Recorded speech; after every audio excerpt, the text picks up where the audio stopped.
Halo semua, edisi spesial akhir tahun 2021 untuk Money and Relationship yang gak pernah gue bikin sebelumnya sepanjang karir gue di YouTube channel.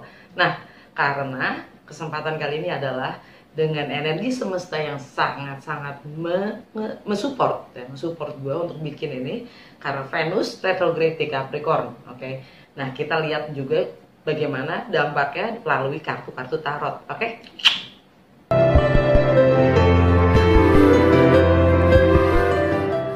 Hai Jam, Gemini. Selamat datang di Fortune Star 222 sama gue Lucky yang siap bacain energi keuangan, money, and relationship kalian. Oke. Seperti biasa, ini general reading, jadi ambil yang sesuai dan tinggalkan yang tidak sesuai. Jangan paksain untuk sesuai. Close watcher siapapun kalian yang lagi berurusan dengan Gemini, you're welcome to join. Karena energi kita suka ketukar, jadi kemungkinan besar pesannya juga buat kalian, ya. Sebelum gue buka ya kartu ya tarotnya menjelaskan, ikut menjelaskan dengan simbol-simbolnya, gue akan jelasin dulu dari aspek astrologinya ya. Ini dengan energi semestanya yang Venus retrograde di Capricorn itu dampaknya apa sih buat Gemini? Jadi sekali lagi ini general ya. Kalau nggak sesuai nih, gue saranin untuk nonton Sun Sign, Moon Sign, juga Rising atau Ascendant Sign kalian. Jadi kalian bisa lihat secara keseluruhan situasi kalian sendiri. Oke. Nah, di sini khususnya gue bicara untuk Gemini Rising Sign. Ya. Dengan Venus retrograde di Capricorn, itu kalian yang berdampak adalah rumah 8. Kalau kalian masih bingung, masih nggak tahu apa sih rumah astrologi itu, rumah ini, rumah 8, rumah 4, bla bla bla, cek playlist gue 12 rumah astrologi yang isinya 12 video singkat-singkat banget yang menjelaskan setiap rumah astrologinya ya. Nah, karena Capricorn itu ada di rumah 8 buat Gemini rising sign ya, itu lebih tepatnya bagaimana kalian berbagi ya dalam kebersamaan, entah itu finansial, entah itu seks intimacy, entah itu properti, warisan, bahkan pemahaman ideologi, dan bagaimana kalian menggunakan kekuasaan atau kontrol. Bisa nggak kalian mengontrol diri, bukan orang lain yang dikontrol, ya. Nah, karena rumah 8 itu tentang kepemilikan bersama ya, termasuk joint venture ya, termasuk joint venture. Sedangkan Venus aslinya itu di rumah kedua dan rumah ketujuh ya. Resources I have, dengan apapun yang kalian miliki secara personal, individual itu rumah kedua, dan rumah ketujuh originalnya rumahnya Libra itu tentang relationship dengan diri kita sendiri atau dengan orang lain ya. Any kind of relationship, sifatnya personal atau profesional, itu hanya konsep manusia ya. Yang jelas relationship adalah relationship ya, kita nggak bisa dibagi-bagi, kita cuma satu. Oke. Dan karena ada Venus konjang Pluto tepatnya jadi selama Venus retrograde ya Venus retrograde itu sampai tanggal 29 Januari 2022 ya, dari tanggal 19. Tapi sejak Venus di Capricorn itu sejak tanggal 5 November ya. Tapi kita udah mulai merasakan energi retrograde itu sejak 19 November, karena tuh istilahnya pre-shadow ya, di bawah bayang-bayang. Retrograde-nya udah sejak 19 November ya. Nah, begitu selesai retrograde, begitu direct tanggal 29 Januari pun kita masih ada di post shadow, sesudah bayang-bayang retrograde. Itu sampai tanggal 5 ketika Venus pindah ke Aquarius. Nah, di masa ini Venus di Capricorn ini 3 kali dia Venus konjang dengan Pluto. Dari tanggal 11 Desember, 25 Desember, dan tanggal 3 Maret. Nah, Venus konjang Pluto itu maksudnya apa sih? Jadi, Pluto juga di Capricorn, ya, jadi Venus lagi duduk barengan, sebelah-sebelahan, sama si Pluto, yang mana planet transformasi, ya. Planet transformasi tentang, ya, dia penjaga kegelapan. Bayang-bayang kita. Jadi artinya gini, apapun yang ingin kita tampilkan itu baik, ada sisi lain dari diri kita yang kita sembunyikan atau kita tekan ya, gitu. Itu namanya kegelapan. Nah, baik yang kita ingin tampilkan itu berdasarkan apa? Berdasarkan maunya orang lain untuk kita atau berdasarkan jati diri kita sendiri? Di situ Pluto artinya transformasi ya. Dia berdialog dengan si Venus. Si Venus itu tentang apa? Money, relationship atau money resources, ya. Money resources, value. Jadi sistem value-nya kita sendiri, bagaimana kita menilai, bagaimana kita menghargai diri kita sendiri, apa yang kita miliki, resources, termasuk uang, penghasilan kita sendiri, apapun itu materinya, oke? Dan relationship, ya, bagaimana kita berhubungan dengan sesama, dengan orang lain, oke? Nah, dengan energinya Capricorn, dengan energi karena Venus juga di Capricorn, Pluto di Capricorn, ya. Capricorn itu sifatnya kayak gimana sih? Capricorn itu sifatnya disiplin, tanggung jawab, dewasa, ya. Dia sifatnya struktural, dia suka membangun, merealisasikan sesuatu dengan sistemnya sendiri, ya. Dia membangun sesuatu itu dengan fondasi yang solid, gitu.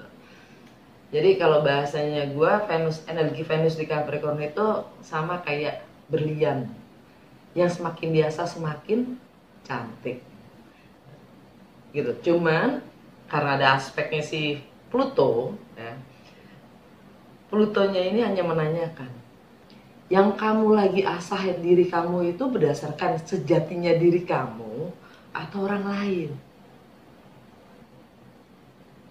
Kamu menginginkan sesuatu itu berdasarkan apa? Benar-benar yang kamu inginkan atau society? Gitu. Oke. Nah, bersamaan tanggal 25 Desember ya, bersama dengan Venus konjang Pluto, itu ada aspek lain, Saturn konflik dengan Uranus. Saturn itu planetnya si Capricorn. Jadi kurang lebih dia yang membuat peraturan-peraturan di dunia ini. Kalau bahasanya gue, kata lainnya adalah dia yang ngatur duniawi, hal-hal duniawi materi, ya. Makanya dia kalau bersanding dengan Jupiter, dia karma duniawinya gitu kan. Nah, Saturn konflik square dengan Uranus. Uranus itu apa? Keunikan jati diri kita sendiri. Inovator, tebusan-tebusan, progresif, sifatnya yang ingin pembaruan. Nah, Saturn konflik sama Uranus. Yang selama ini kita yakini adalah benar, itu dipertanyakan sama Uranus. Ada konflik di situ. Enggak, gue pingin pembaruan di sini. Yang itu udah nggak berlaku lagi karena udah nggak sesuai dengan diri kita. Apapun yang kita yakini, kita perjuangkan hingga saat ini, itu dipertanyakan sama Uranus gitu. Nah, kurang lebih ini saling mendukung nih, nge-support sama Venus konjang Pluto ya di hari yang sama, hari Natal. Anyway, rumahnya Capricorn atau rumahnya Saturn itu rumah ke-10. Rumahnya Venus itu rumah kedua dan rumah ke-7.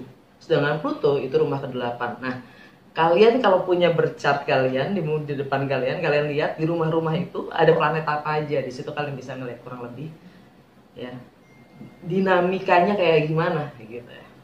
Oke, langsung aja.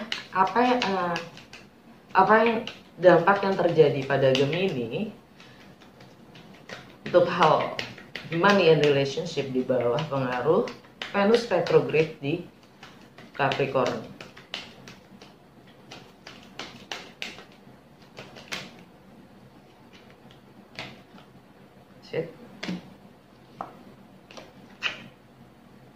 Double faces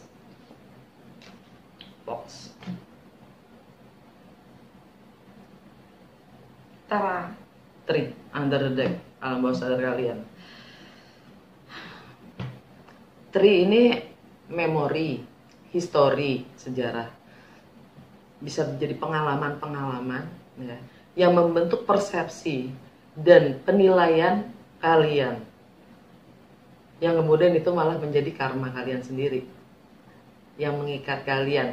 Contoh, pengalaman-pengalaman buruk di masa lalu membuat kalian jadi trauma, jadi kalian selalu mencoba menghindari apapun itu.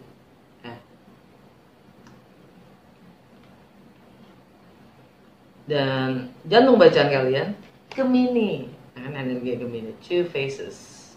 Two faces. Di sini two faces bukannya hipokrit ya. Bukannya hipokrit. Artinya yang tadi gue bilang. Kan baru aja kita ngelewatin purnama di Gemini ya. Itu kurang lebih sama ya. Apa yang tadi gue bilang, apa yang kita ingin tampilkan. Kadang kita harus mengorbankan yang sejatinya diri kita, sisi lain dari diri kita. Terang, di sebelah kiri terang, yang sebelah kiri gelap. Nah, bagaimana kita mengakui yang sebenarnya gitu. Kalau yang kita tampilkan sama yang kita tidak tampilkan tuh dua-duanya benar gitu. Nggak perlu disingkir-singkirin ya. Kalau umpamanya sesuatu hal yang kita tidak sukai itu sebenarnya ada dalam diri kita sendiri. Berangkatnya dari diri kita sendiri. Yang kita nggak suka dari orang lain ya, biasanya itu ada dari dalam diri kita sendiri juga yang kita coba untuk kuburkan. Oke, ini jantung bacaan kalian. Mengenali sisi lain dari apapun yang ingin kita tampilkan. Mengakui, nggak hanya mengenali, mengakui, menyadari, ya, dan mengambil keputusan. Bagaimana kalian menyiasati ya dengan keadaan ini. Ini energi Venus konjung Pluto juga. Karena Pluto itu ya itu tadi.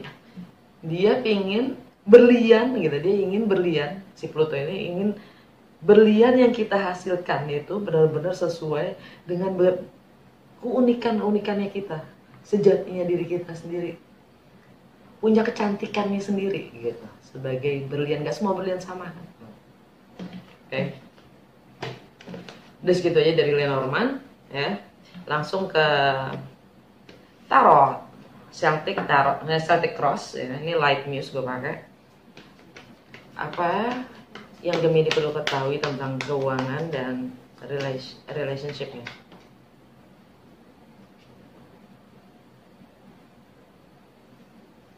King of Cup kebalik.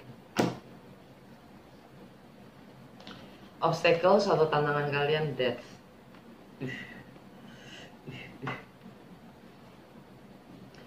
Fondasi, Ten of Swords.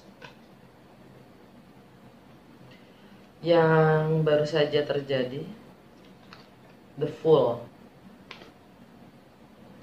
Benar dan fokus kalian, The Star. Gokil. Kalian lagi wow banget ya kayaknya. Masalah relationship dan keuangan. Near future, Five of Pentacles. Bagaimana kalian melihat diri kalian sendiri? Ten of Wands. Faktor eksternal yang mempengaruhi kalian, The Emperor. Hope and Fear, Queen of Cups.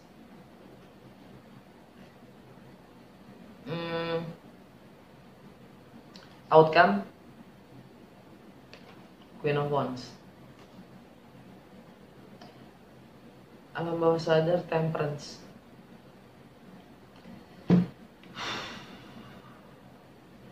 Mungkin kalian juga lagi healing ya, masalah relationship ya. Entah, kalau ingin healing ya, kalau kalian dalam proses healing, pemulihan dalam hal relationship ya. Yang pertama harus di healing, ini saran aja, maksudnya masukan aja dari gue. Yang pertama kali harus di healing adalah diri kita sendiri, relationship dengan diri kita sendiri, sebelum kita bisa memperbaiki dengan hubungan kita dengan orang lain gitu. Ya.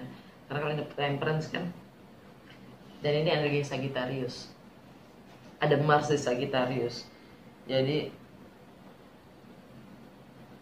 kalau kalian ingin menyiasati, merencanakan, ya, membangun fondasi dalam relationship kalian untuk yang lebih ke depan, ya, sebelum kesana, ada baiknya kalian bersabar dengan proses healing kalian sendiri dulu.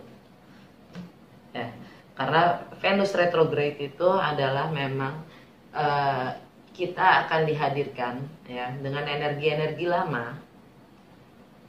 Mungkin bentuknya berbeda.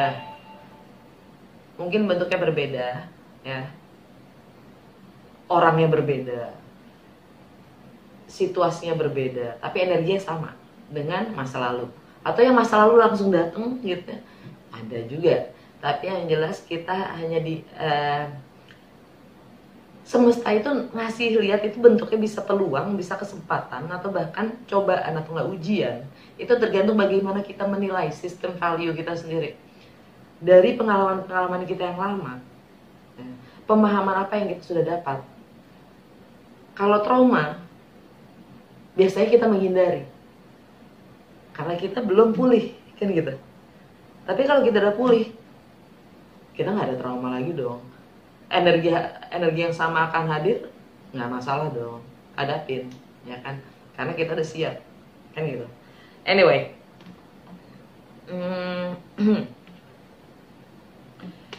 situasi kalian sekarang adalah King of Cups kebalik, nih tegaknya.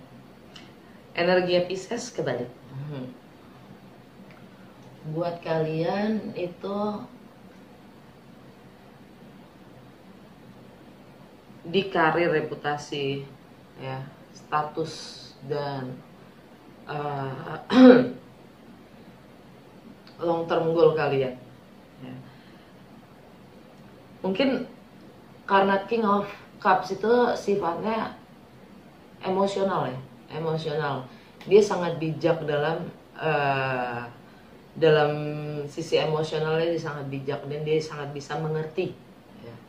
Kepekaannya cukup tinggi untuk rasa. Tapi kalau kebalik, dia bisa jadi manipulator. Dia bisa jadi manipulator untuk mendapatkan apapun statusnya, ya kan? Kalau emang kalian mengejar status, karir, reputasi, ya, bahkan long term goal, kalian menggunakan ya kemampuan kalian dalam memahami emotional intelligence kalian untuk mencapai tujuan kalian sendiri. Tantangannya adalah death, transformasi itu sendiri. Tantangannya adalah death. Death itu energinya Scorpio, energinya Pluto, ya. Di originalnya di rumah ke-8, yang mana dibuat Gemini, rumah ke-8 adalah Capricorn. Aduh, Pluto ada di Capricorn juga sih, ya kan? Gitu. Jadi bagaimana kalian berbagi dalam kebersamaan? Apakah kalian cukup punya kepercayaan? Kalau kalian nggak punya cukup percaya, kalau kalian kurang percaya pada orang lain, sebenarnya kalian undervalue kalian sendiri, kemampuan kalian sendiri. Gitu. Seperti yang tadi gue bilang, kalau ada yang kalian nggak suka dari orang lain, sebenarnya bagian itu yang kita nggak suka itu ada dari dalam diri kita sendiri. Karena kita kurang percaya diri, akhirnya kita juga nggak percaya sama orang lain, begitu. Kurang lebih ya. Death. Jadi kalian juga sulit untuk bisa berbagi dengan orang lain. Joint venture tanpa kepercayaan sulit.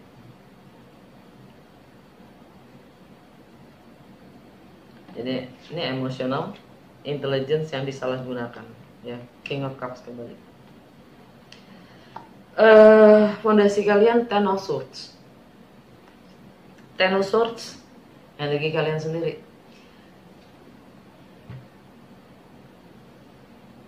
Lihat gambarnya nggak? Tuh kalian ditancap ya, pembunuhan karakter lah. Pembunuhan karakter, ya. Dimana karakter itu adalah pikiran-pikiran, persepsi-persepsi dan penilaian-penilaian kalian yang terbentuk hingga siapa diri kalian saat ini gitu, yang harus kalian tinggalkan. Istilahnya pembunuhan karakter kalian sendiri yang lama untuk menjadi yang baru. Ya. Bagaimana kalian ingin tampil, bagaimana kalian ingin merepresentasikan diri kalian sendiri demi yang namanya reputasi itu sendiri. Ya. Kalian harus bisa meninggalkan penilaian kalian yang lama. dan bagaimana kalian menghargai atau menilai diri kalian sendiri ya, nggak hanya menilai orang lain. Yang sudah terjadi, the full, kalian sudah memulai sesuatu yang baru, entah itu bisnis yang baru ya, atau relationship yang baru, project baru. Ini energi Aries ya. Kalian sudah mungkin kalian sudah membentuk kolaborasi, kerjasama dengan teman-teman dan network kalian ya. Kalian siap menempuh resiko apapun itu, tapi ya kalau kalian belum healing, kalian beresiko untuk menghadapi energi-energi yang sama dari yang sudah. Kalau kalian belum transformasi gitu ya, kalau kalian belum transformasi dan belum healing dari energi yang lama, ya kalian masih akan mengulang. Itu retrograde. Venus retrograde adalah untuk kita mengevaluasi energi-energi lama. Benak dan fokus kalian the star. Kalian ingin impian kalian, wish, harapan kalian juga terwujud. Energi Aquarius, tapi di Aquarius ada Saturn ya kan, Saturn square Uranus. Saturn di Aquarius itu artinya buat kalian di rumah ke-9. Di rumah ke-9 tentang apapun perbedaan ya, tentang travel, tentang segala sesuatu yang sifatnya berjarak, tentang foreign, segala sesuatu yang asing atau baru, tentang perbedaan filosofi, agama, budaya, latar belakang, tentang hukum itu sendiri ya. The Star. Kalian ingin mewujudkan sesuatu yang baru mungkin ya. Tapi di sini Star ini juga healing juga ya. Karena untuk mendapatkan apapun mimpi, harapan-harapan kalian menjadi nyata, sekali lagi yang tadi gue bilang, kalian harus kembali ke energi kalian sejatinya kalian dulu gitu. Kalau kalian masih di energi trauma, kalian masih kenceng gitu ya, atau energi yang lama kalian masih kenceng ya, kalau belum healing ya, kalian akan narik, sulit untuk merealisasikan sesuatu yang baru tuh sulit. Karena energi kita attract like ya kan. Jadilah perubahan. Jangan menuntut perubahan. Kenapa? Ya karena kalau kita yang berubah, kita akan menarik gitu kan.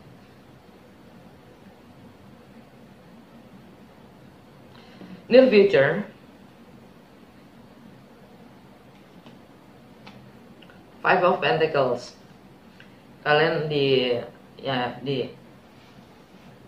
merasa kehilangan materi. Kalian akan merasa kehilangan ya. Ada penyesalan. Near future yang segera akan hadir, kalian akan merasa kehilangan. Entah itu materi, entah itu relationship ya. Yang jelas Five of Pentacles itu energinya Taurus ya. Taurus itu stabilitas. Taurus itu tentang komitmen. Taurus itu tentang jati diri kalian. Karena Uranus ada di Taurus dan North Node ada di Taurus sekarang. Udah bukan lagi di Gemini.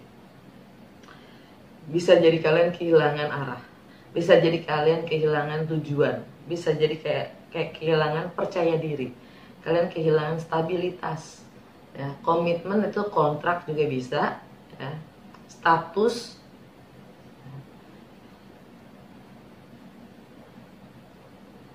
Ada penyesalan di situ.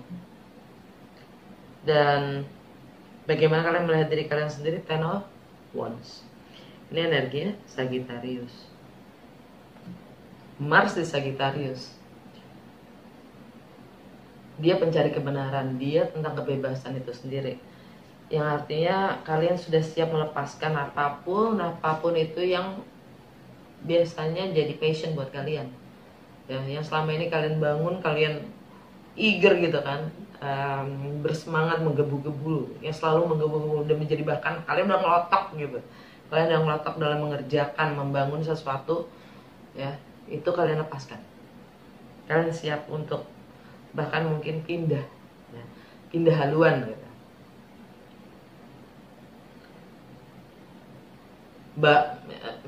partnership, mungkin personal atau profesional ya. Karena di sini ada 20, 10 sama 10. Komplit deh.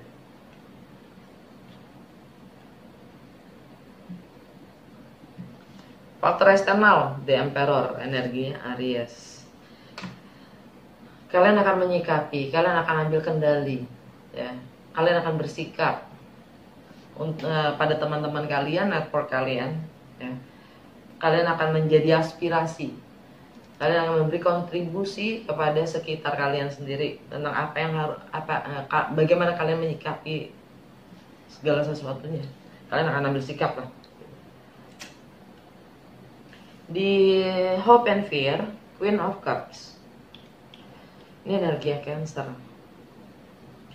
Kalian mencoba untuk membangun ya emotional security kalian.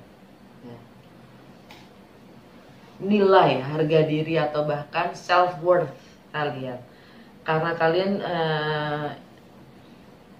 mencoba nurturing yourself gitu, mencoba merawat diri. Karena kalian tahu, kalian sadari kalau semua itu berangkat dari diri kita masing-masing ya, gitu. Termasuk resources yang paling berharga adalah hidup kita sendiri dan badan kita sendiri. Badan itu termasuk rumah kedua, dan Cancer itu rumah kedua buat Gemini ya. Tentang bagaimana kalian menghargai diri kalian sendiri ya. Kalau kalian belum bisa menghargai diri kalian sendiri, bagaimana orang lain bisa menghargai kalian? Jangan menuntut orang lain untuk menghargai kalian. Kalau kalian sudah memberi semua yang kalian miliki ke orang lain, yang tersisa buat kalian apa? Kalian yang ada nggak dihargai sama orang lain. Anyway, outcome Queen of Wands. Ini energinya Pisces, energinya Aries, energi Leo maaf. Energi Leo, Aries atau Pisces ya.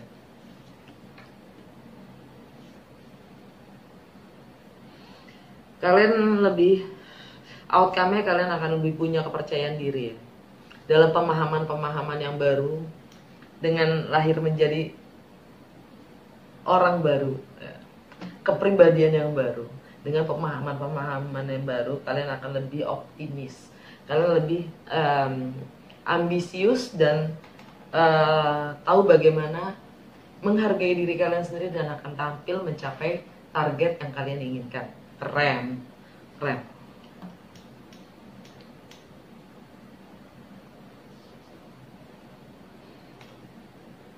Dan itu tuh kalian tunjukkan gitu. Kalian tampil di dimanapun kalian berada, kalian bisa tampilkan itu setelah kalian bisa merawat hati ya, emotional security kalian dengan merawat diri kalian sendiri. Dan itu adalah bagian dari healing. Oke. Langsung ke apa sih petunjuk dari semesta untuk Gemini dalam keuangan dan relationship-nya.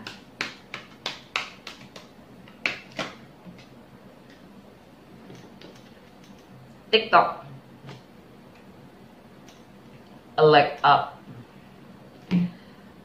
Jadi TikTok itu kayak waktu ya, time. Time itu energi Saturn. Saturn di Aquarius. Saturn itu tentang disiplin. Ya. Dan hal-hal yang membatasi kita.